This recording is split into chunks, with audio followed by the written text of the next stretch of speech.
Dreaming of owning a property in a prime location with great proximity and fantastic neighborhood? EJ Investments Sanyang Seaview Estate is the best choice you have been waiting for. Our Sanyang Seaview Estate is approximately 15 minutes drive away from the busy hub of Brusubi roundabout and into the heart of nature, where you can have a peaceful and relaxed lifestyle with your family. You can buy a finished 4-bedroom story with 5-year flexible payment plan or a service plot with 2-year payment plan option. With over 300 homes, you will enjoy big tar roads with covered drainage, modern electrification with solar street lights, gated entrance with security post, and a breath-catching experience of our beautiful sea view and lake view. You can own a home today at our Sanyang Seaview Estate. Call us today on 446-4838 or 325-9220. Visit our website on ejinvestments.net. EJ Investments, first in property.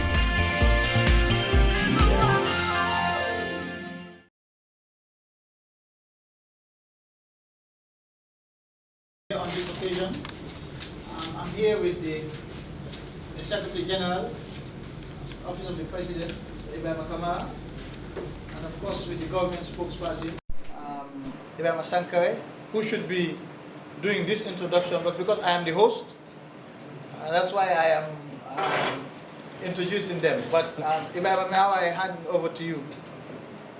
Thank you. Thanks so much. Good afternoon, everybody.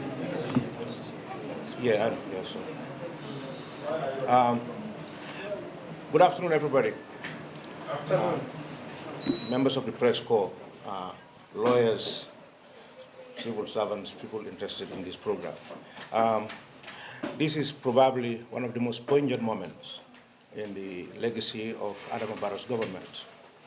I remember after I was handed my appointment letter, 2 days later, Faraba, Bantang, my boyhood village, was actually in flames. And today we gathered here to see what the government has done regarding this saga.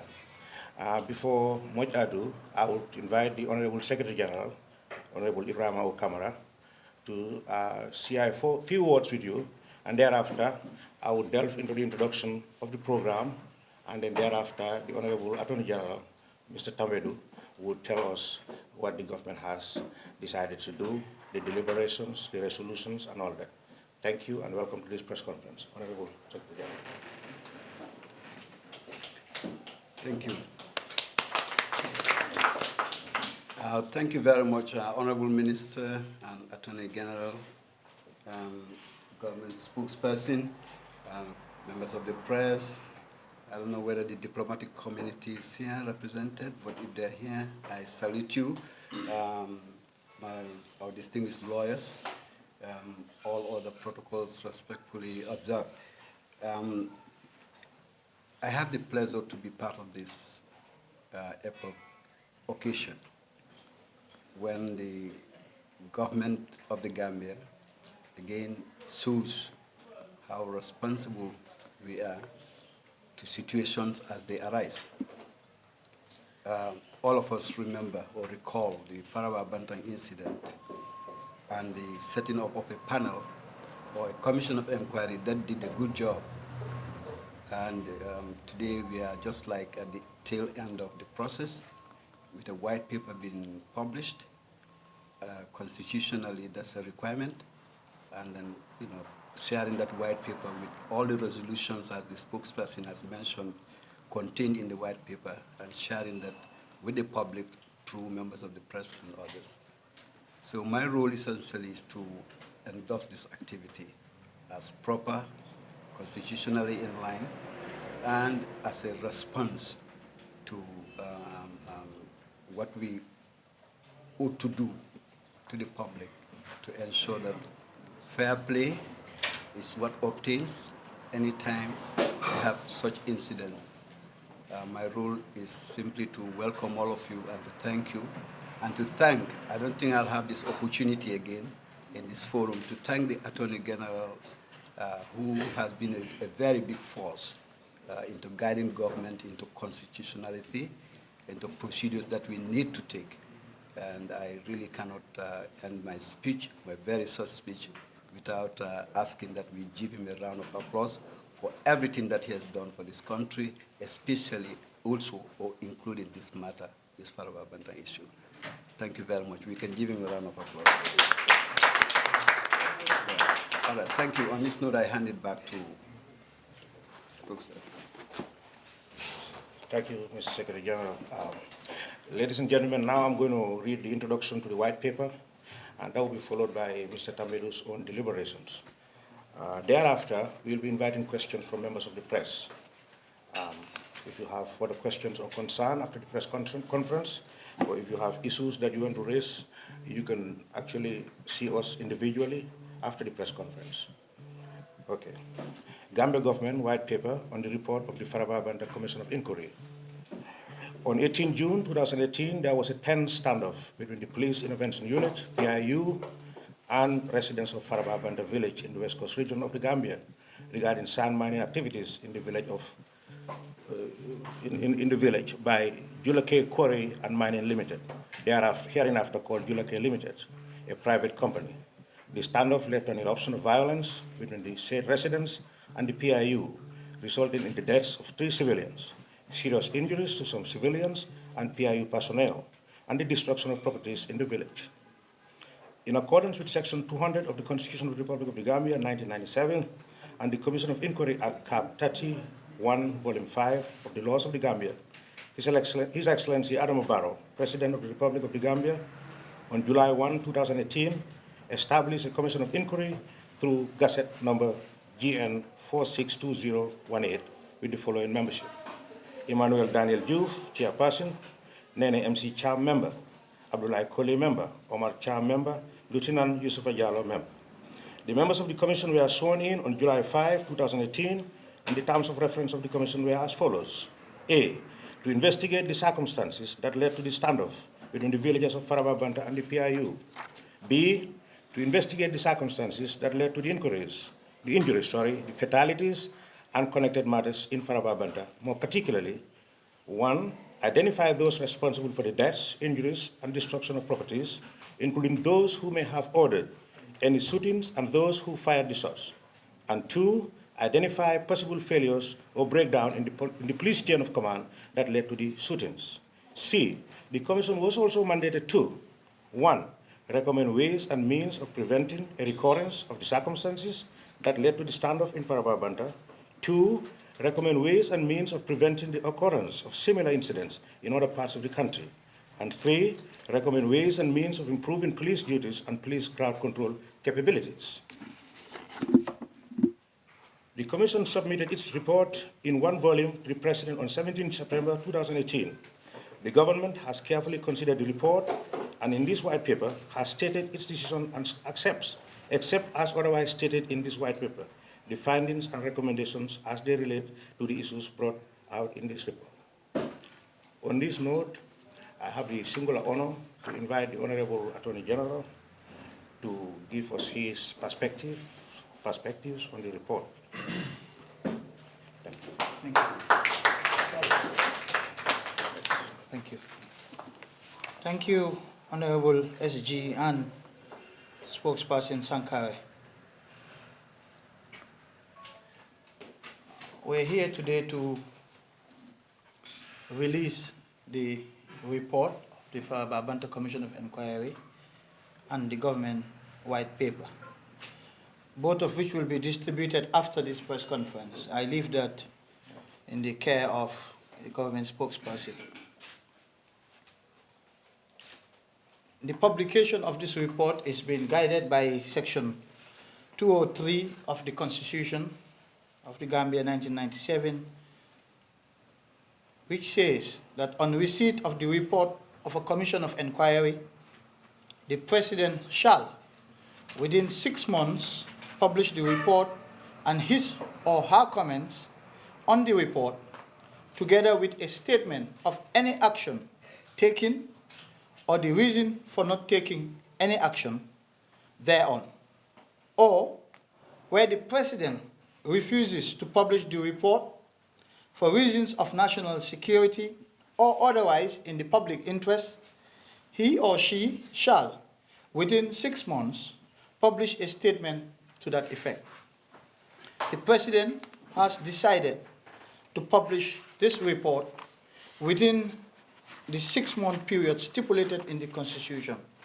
In fact, just over 2 months since the Commission of Inquiry was established. The government accepts the findings of the Commission of Inquiry into the Faraba Bantang incident insofar as they relate to the circumstances that led to the standoff at Faraba Bantang on 18 June 2018, including, among the findings, the already existing poor relationship between the Village Development Committee and the Alcalo and others, the granting of the mining license to Julake Limited without consultations, the lack of transparency in the execution of the Memorandum of Understanding between Julake Limited and the Alcalo of Faraba Bantang, the intervention by the National Assembly Select Committee on the Environment, and the deployment of the Police Intervention Unit personnel at the mining site. The resentment and tensions erupted into the bloody confrontation, leading to the fatalities, injuries, and the wanton destruction of properties in the village. Accordingly, the government accepts the recommendations of the Commission in this regard as contained in pages 47 to 52 of the report. The government is particularly concerned about the Commission's finding that the village of Faraba Bantang is currently a divided community. Based on this finding and a totality of the Commission's other findings, it is established that all the concerned parties contributed to this unhealthy atmosphere in Faraba Bantang village, as they have each failed to conduct themselves in a responsible manner. Consequently, the government has taken the following measures to address the long-standing acrimonious relationship between the different parties and prevent a recurrence of similar incidents at Faraba Bantang. 1. The Alcalo of Faraba Bantang village, Mr. Noha Kujabi, has been removed as Alcalo of the village in accordance with sections 144 and 145 of the Local Government Act. A new Alcalo of the village will be appointed soon in accordance with section 59 of the 1997 Constitution and section 142 of the Local Government Act. 2. The government has recommended to the Brikama Area Council the dissolution of the Village Development Committee in Faraba Bantang in accordance with section 96 of the Local Government Act, and for the urgent constitution of a new VDC in the village in accordance with section 92 of the Local Government Act. 3. The Council of Elders at Faraba Bantang village has been dissolved and a new Council of Elders will be established in the village soon. 4. Those persons at the National Environment Agency and the Geological Department directly responsible for the failure to follow established guidelines in the issuance of the mining license to Julake Limited have been suspended without pay for 6 months with immediate effect. 5. The license issued to Julake Limited for sand mining in Faraba Bantang has since expired in July 2018 and shall not be renewed. Nor shall Julake Limited be issued with any license for the conduct of any other mining activities in Faraba Bantang until further notice. And 6. That all sand mining activities in Faraba Bantang village have been suspended until a proper environmental impact assessment is carried out by an independent consultant, and only after proper consultations with all key stakeholders in the village, including the women. On the deaths, injuries, and destruction of property, the Commission has found, among other things, that it is not in dispute that the only people who were armed with guns during the standoff at Faraba Bantang were the police intervention unit personnel, and that only the villagers suffered gunshot wounds. The Commission has also found that there is no doubt that it was the police intervention unit personnel on the ground in Faraba Bantang who shot at the villagers and are consequently responsible for the deaths and gunshot wounds inflicted on the villagers. Furthermore, the Commission has found that while there was no proper coordination of the operation by the police on 18 June 2018, the Commission found that no orders, and I emphasize, no orders, were given by the police high command to shoot at the crowd.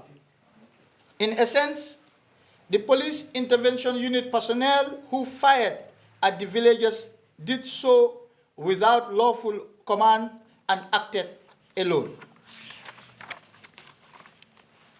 The government therefore accepts these findings insofar as they relate to the causes of death, injuries, and destruction of properties in Faraba Bantang on 18 June 2018.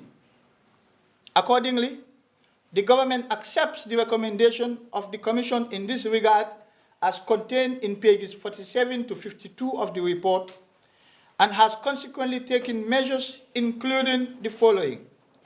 1.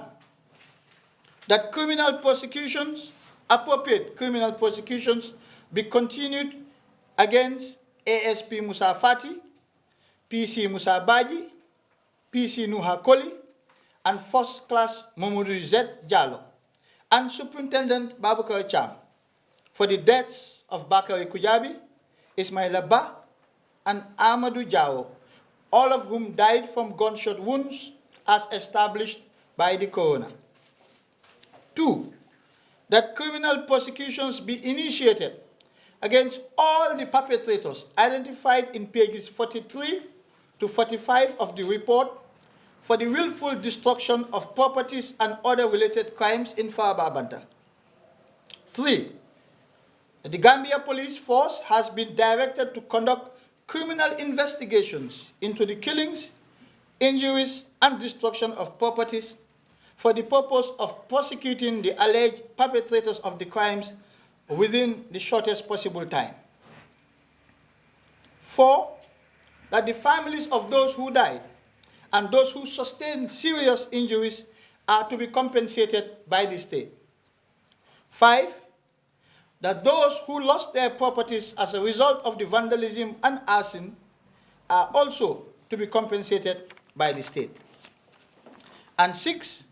That a Faraba Bantang Compensation Committee comprising the permanent secretaries of the Ministries of Interior, Local Government, and the Environment has been established under the joint chairmanship of the Solicitor General and the permanent secretary of the Ministry of Finance to handle all compensation claims as recommended by the Commission.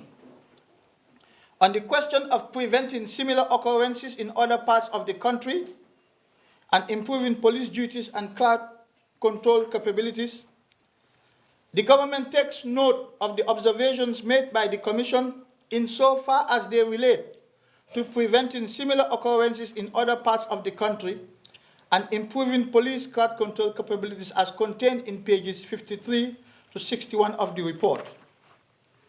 The government would like to particularly highlight the observation by the Commission that communities must benefit from the proceeds of mining activities in their localities, such as the building of schools, health facilities, sports amenities, etc.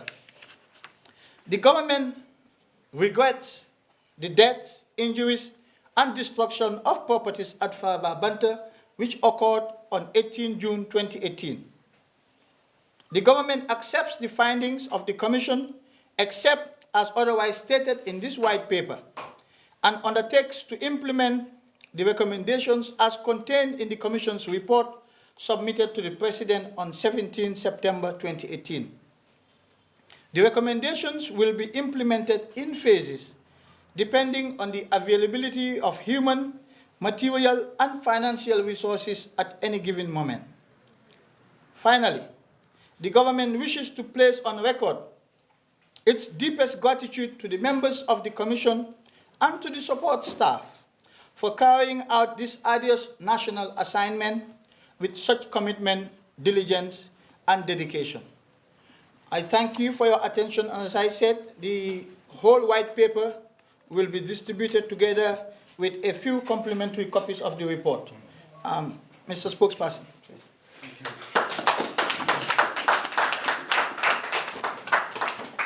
Thank you very much, Honorable Minister.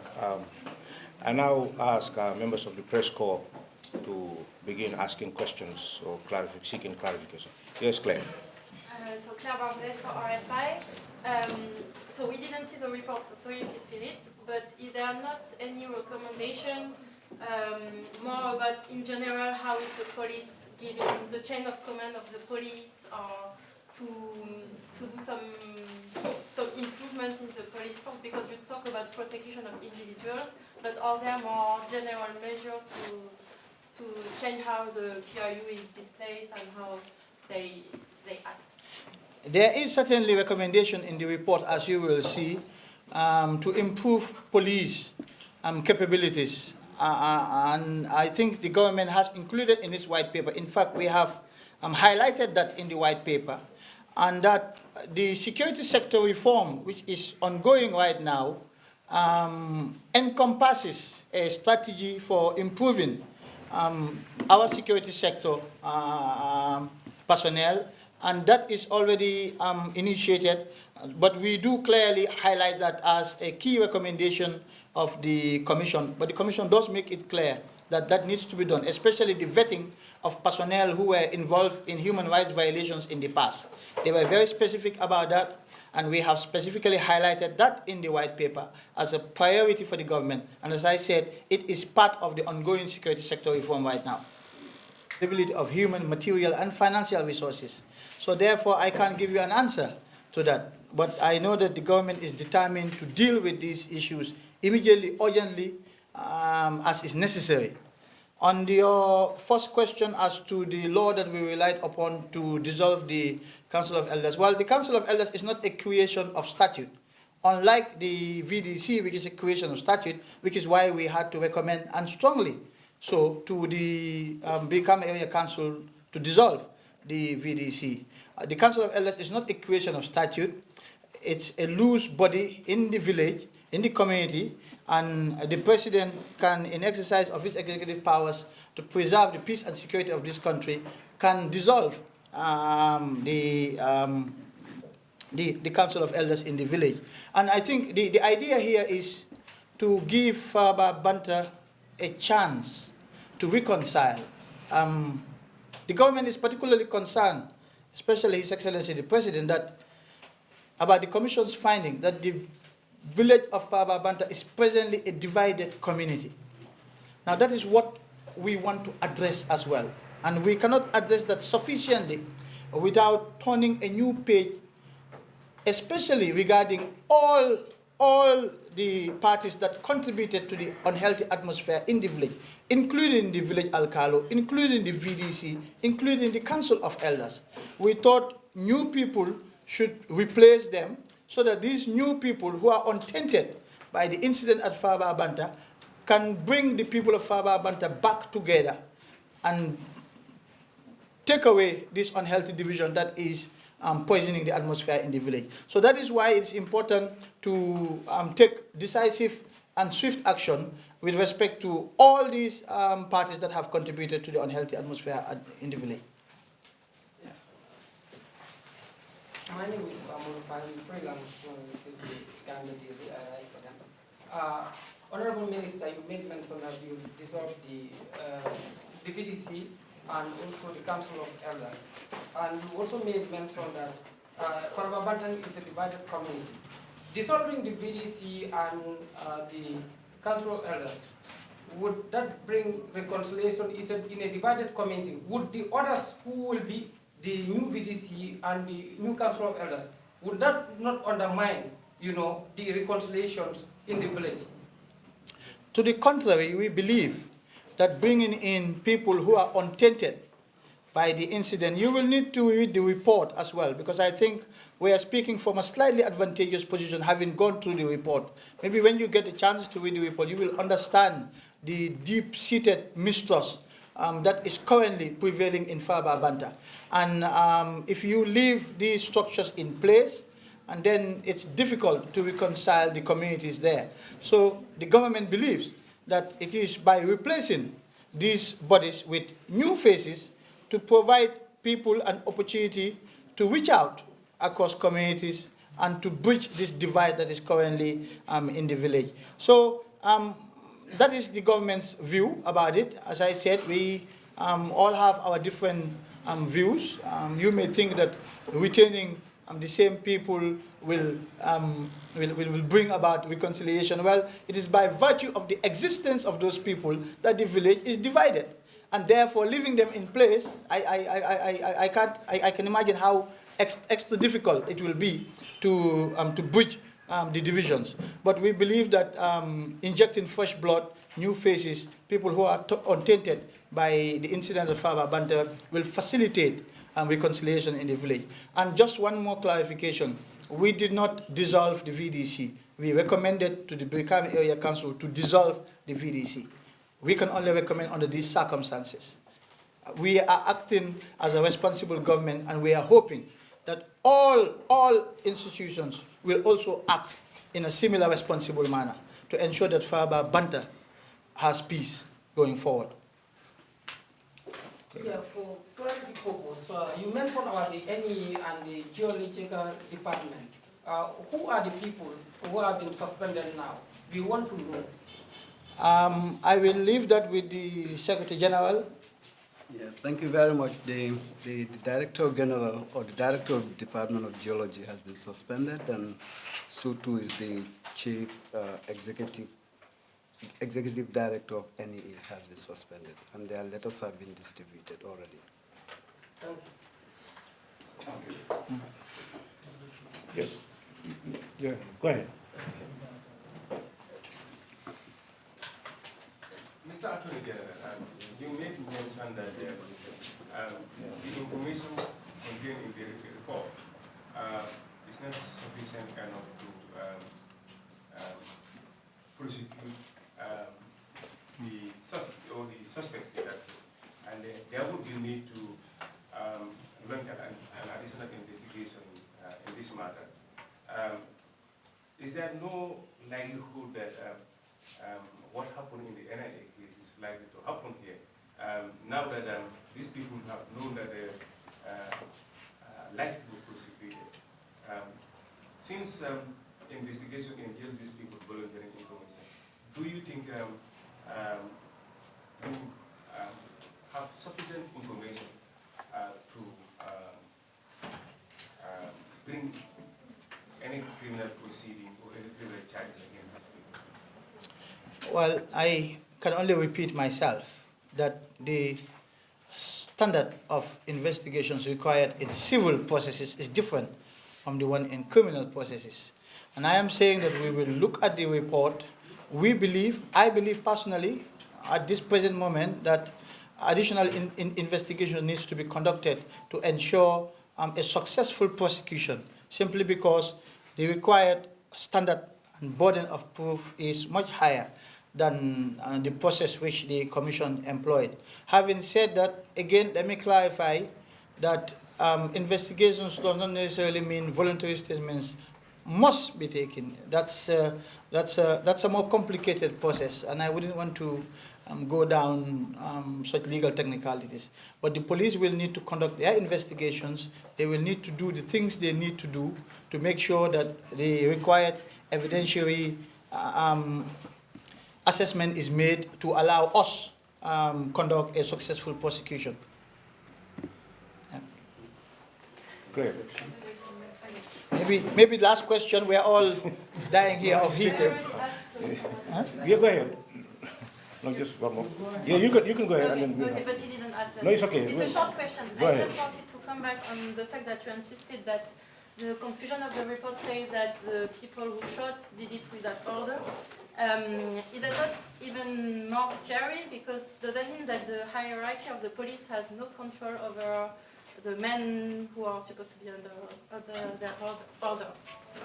I don't think it reflects generally that the hierarchy of the police lacks control. I think this is an individual incident. We have to base our judgment and assessment on that basis. What it means is that there were certainly failings in the police command structure which led to these people acting on their own. And those failings have been addressed in the report, and the government intends to avoid these failings through a more comprehensive security sector strategy. So that is what has happened in this, on this occasion. I think we shouldn't generalize on the basis of this incident alone that the police are not in control of their troops. There will be failings. There are failings on some occasions. You want to tell me that the police officers who shot at people in the streets in the United States have lost the control of their hierarchies in their offices? Come on, it's too far-fetched. There will be failings. This will not be this is not the first. It won't be the last. These failings occur everywhere in the world. The point we should all focus and be part of is that the government is taking concrete measures to ensure that these failings are not repeated across the governance sector. And that's the most important part, I think. A final question. Good afternoon, everyone. I am Kerr for the newspaper. Honorable Minister, if I am getting right, the movement of the Alcaro at the time, the government has decided to remove the Alcaro at the time. So the question now is, how are you going to replace him with the new Alcaro? Because I believe the manner in which the Alcalo is being put in the position could be a potential source of division among the villagers, especially wherein it is imposed on the villagers. Well, I can assure you that government intends to embark on replacing the Alcalo through the proper constitutional, legal, and consultative processes. It is not a question of the old style where the government will unilaterally impose its candidate on the rest of the village. That will only sow the seeds of further discord and division. That's not what we want. The Alcalo who will be appointed will be one that is carefully chosen by the government, having regard to its constitutional and legal responsibilities, as well as a consultative process across the village. Thank you. You spare me now? Thank you all very much. Dreaming of owning a property in a prime location with great proximity and fantastic neighborhood? EJ Investments Sanyang Seaview Estate is the best choice you have been waiting for. Our Sanyang Seaview Estate is approximately 15 minutes drive away from the busy hub of Brusubi roundabout and into the heart of nature, where you can have a peaceful and relaxed lifestyle with your family. You can buy a finished 4-bedroom story with 5-year flexible payment plan or a service plot with 2-year payment plan option. With over 300 homes, you will enjoy big tar roads with covered drainage, modern electrification with solar street lights, gated entrance with security post, and a breath-catching experience of our beautiful sea view and lake view. You can own a home today at our Sanyang Seaview Estate. Call us today on 446-4838 or 325-9220. Visit our website on ejinvestments.net. EJ Investments, first in property.